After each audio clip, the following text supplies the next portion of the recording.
nation. While Mexico's leaders worried about the American influence in New Mexico and California, neither territory came close to wielding the influence that Texas did in shaping Mexico City's policies towards its far northern provinces. Texas was also, therefore, never simply an extension of the American frontier, although men and women from the southern United States did their uttermost to transform the region into a Mexican version of the Mississippi.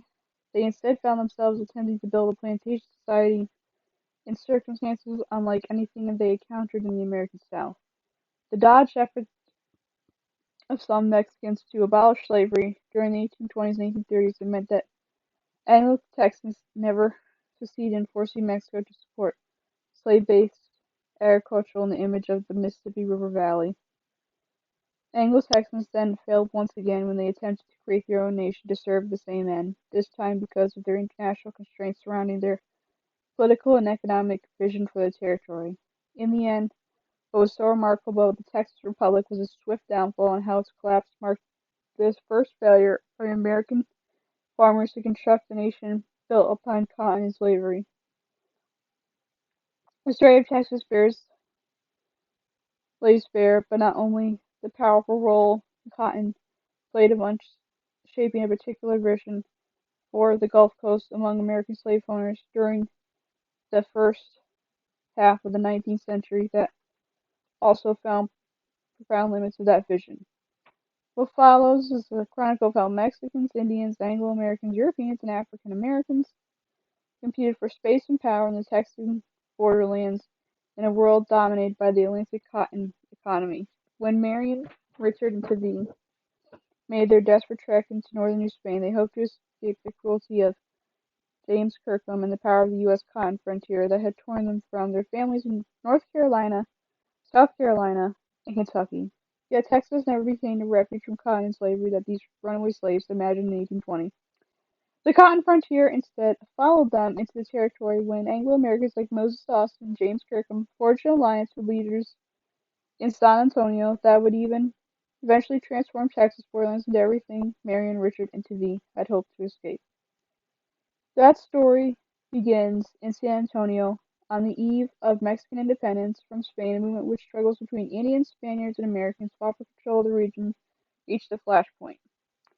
During the decades that followed, numerous other peoples and nations joined the fray, each failing in their attempt to master the region, even as the demands of cotton and slavery slowly tightened their hold on the territory. What emerges is a detailed history that dwells on the contested nature of these lands, where the clashing of people and ideas brought about the future of the North America through enormous consequences for both the United States and Mexico.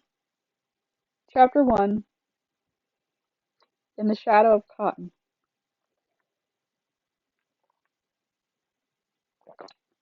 Quote, "From now on, I am not responsible for defending and controlling this province that has been placed under my protection." End quote. Governor Antonio Martinez, 1820.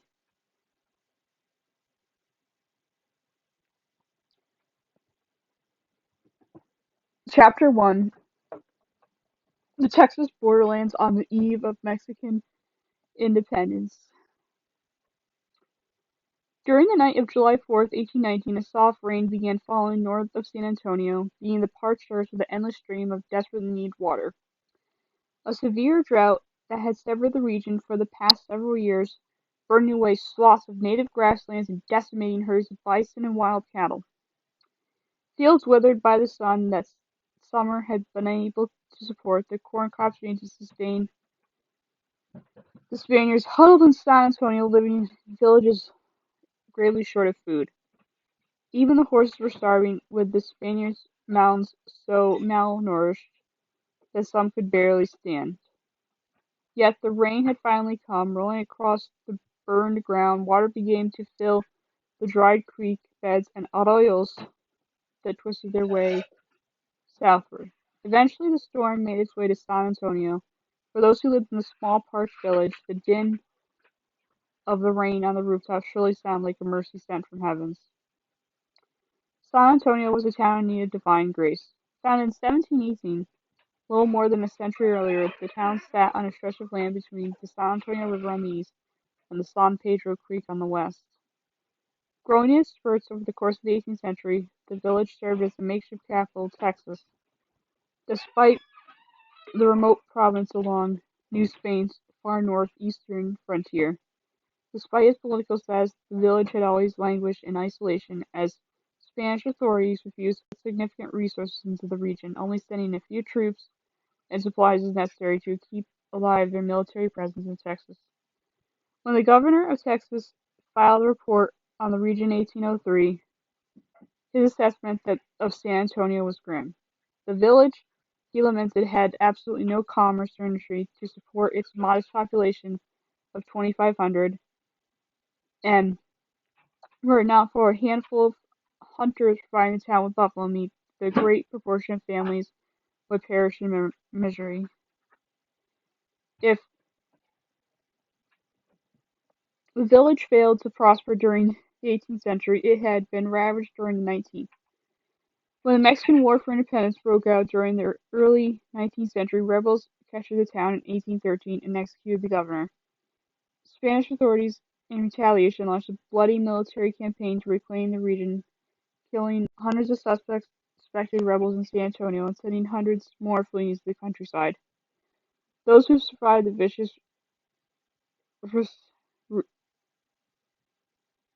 resurgence of Spanish authority found themselves in the years since living under siege. Emboldened by the weakness of San Antonio, Comanches and Apaches launched an endless series of raids that led to the Spaniards of what few horses and cattle and crops they still had.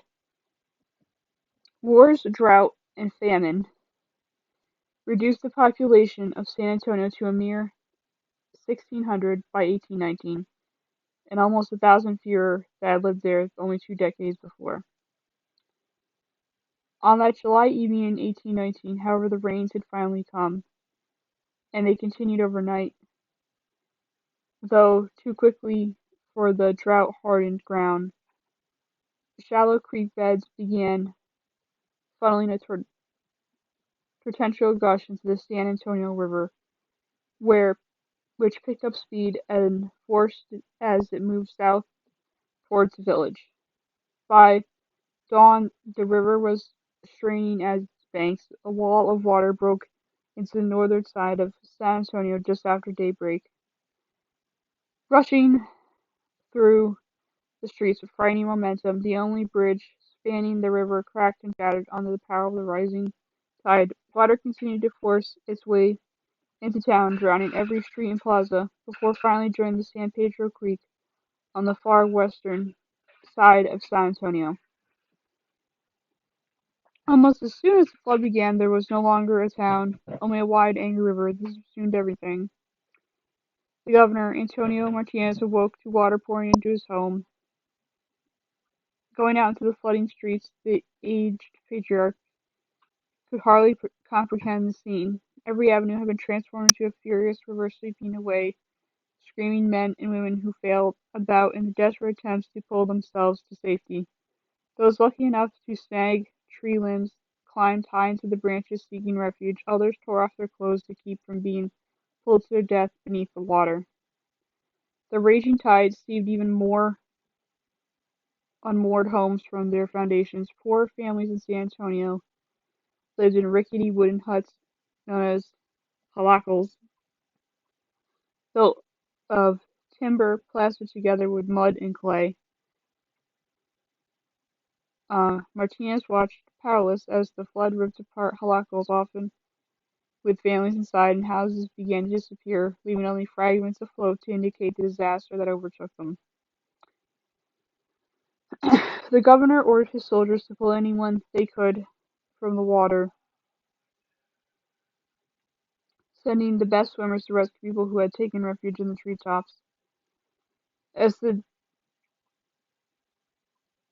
as the deluge continued, Martinez decided to abandon the town before the water rose any higher, ordering all survivors to follow him.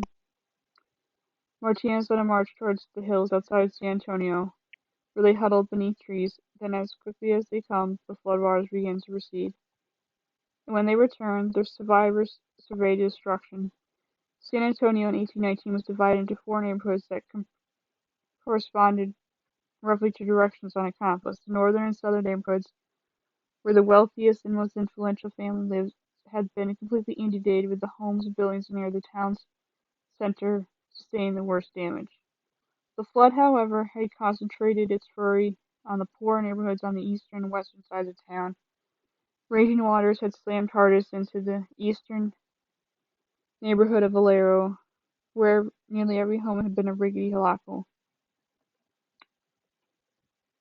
Hardly a structure survived as the flooding destroyed and killed indiscriminately. In the small western neighborhood of Laredo, the water rose so quickly that people trapped within their homes lashed together makeshift rafts in desperate to avoid drowning. Many had not succeeded, and most of those who died in the floor came from either Vallejo or Laredo. Governor Martinez returned to his residence on the east side of the military plaza near the center of town. The receding water swept away many of the governor's household effects. Extensive damage made the home uninhabitable. Most other government buildings met similar fates. The royal corrals had been ruined and the livestock lost. Storehouses of corn had flooded, spoiling what little food reserves the town had. There would now be no harvest that year, and the fields just outside the village had been leveled. Like the governor, most residents had either been made homeless or lost a few possessions to the raging waters. Many no longer had clothes, having shed them to kept afloat during the height of the flood. No one could even be sure how many had died, and for days survivors toiled the grim task of recovering the dozens of bodies that washed up on the riverbanks downstream. 3 days after the flood, Martinez wrote two reports of disaster, one for the Commandant General in Monterrey, Nuevo Leon, and the other for the Viceroy of New Spain in Mexico City. Martinez described in frank and brutal terms the desolate scene in San Antonio, begging both men to send whatever aid might be possible to salvage the town. Martinez also brought out the dark irony of flood ravaging the same village that prayed for an end to the drought. God, it seemed to Martinez, was mocking the impoverished people of San Antonio. Divine providence, he wrote to his viceroy, lets them exist in order to witness and participate in the misfortune in which his divine majesty dispenses with impenetrable judgment. Though he wrote like God, Martinez saved most of his anger for the leaders of New Spain. The flood, while devastating, had merely exposed the decay left by what the governor saw as a century of neglect and mismanagement by Spanish authorities. Texas, he recognized, had always been treated by the Spanish crown as a distant, unimportant hinterland, leaving outposts like San Antonio, even before the flood, in desperate straits. When the violence of revolution shook New Spain during the 1810s, the result had been the rapid erosion of an already weak Spanish presence in Texas. In the years since, authorities in Monterrey and Mexico City had been either unable or unwilling to bolster Spain's position in the region, which struck Martinez almost as a willful abdication of responsibilities. In nearly every letter he wrote as government, Martinez complained of lack of support from his superiors that affected abandoned Tejanos. The Spaniards in Texas called themselves along New Spain's northeastern frontier to their enemies. His tirades about the impenetrable judgment of Providence then poorly masked Martinez's underlying conviction of the misery of Spaniards in Texas was tied directly to the poor judgments of the authorities in New Spain. What Martinez did not know, however, is that the powerful forces had been destabilizing the Texas borderlands in other ways that Mexico City could not control. Far beyond the confines of New Spain, a revolution in cotton had begun in Europe during the early 1800s when a burgeoning British textile industry developed a insatiable hunger for cotton as a cheaper, more comfortable, durable formed alternative to wool. The crop became almost overnight one of the most valuable commodities in the Atlantic world, unleashing an economic storm soon swept across the Atlantic and began reshaping the North American continent. one of the largest migrations in United States history soon, as thousands of Americans poured into the Gulf Coast region that became the Cotton South of the United States. Places like Mississippi, Alabama, Louisiana were all alluvial soils, and a long growing season promised ideal conditions for cultivating this new profitable crop. By 1819, as Martinez despaired for Texas, the revolution in cotton had remade the southwestern United States into one of the primary engines of the new cotton global economy. And because all this took place along the northeastern edge of New Spain, powerful forces unleashed by cotton began making their way across the landscape of Spain's tenuous holdings in Texas. Although Martinez could not know it, the desolate condition of Spanish settlements in Texas owed much of it to the rise of this new global cotton economy, as did the failings of Mexico City.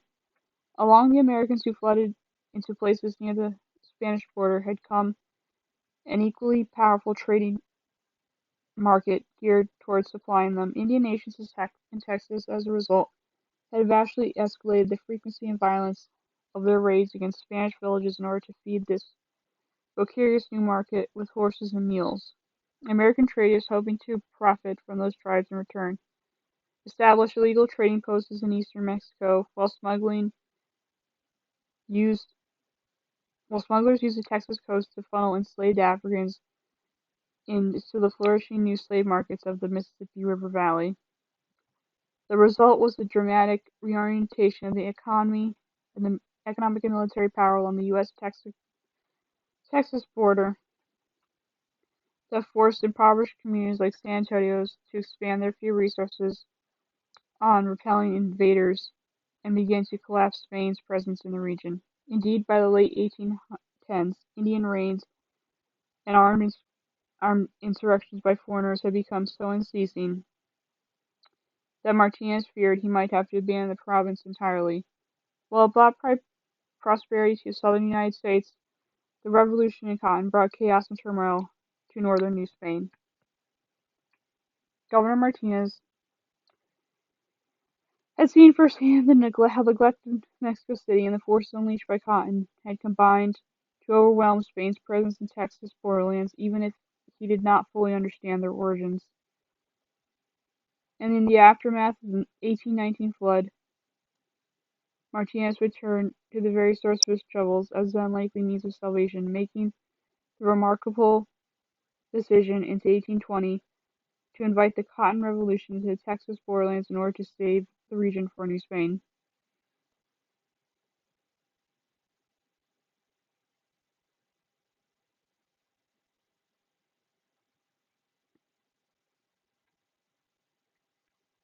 Indian country. As the people of San Antonio attempted to rebuild, Governor Martinez struggled to understand how Spain's presence in Texas had edged so close to turn to ruin. The Spanish, he knew, had